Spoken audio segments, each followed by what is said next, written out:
Berita yang ada di dalam gambar tersebut adalah hoax.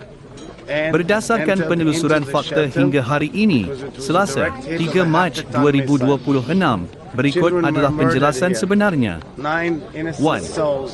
Status Benjamin Netanyahu, Perdana Menteri Israel, Benjamin Netanyahu, masih hidup.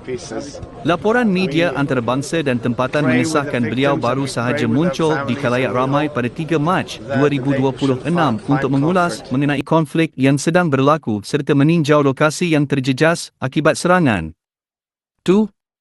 Kenyataan Presiden Israel. Tiada sebarang pengesahan atau kenyataan rasmi daripada Presiden Israel yang menyatakan bahawa Netanyahu telah meninggal dunia.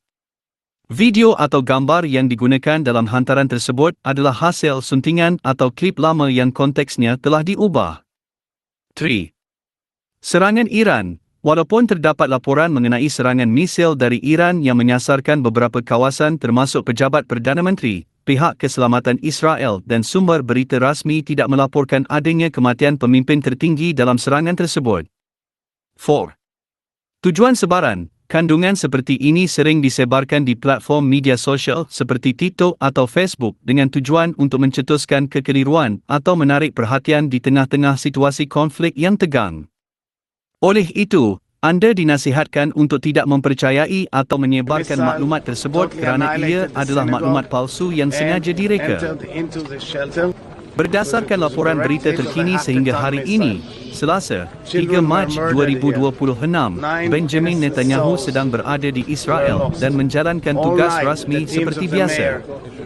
Beliau tidak terbunuh atau melarikan diri ke luar negara seperti yang didakwa dalam kabar angin tersebut. Berikut adalah butiran lokasi dan aktiviti beliau sepanjang hari ini. 1. Pangkalan Tentera Udara Palmachim.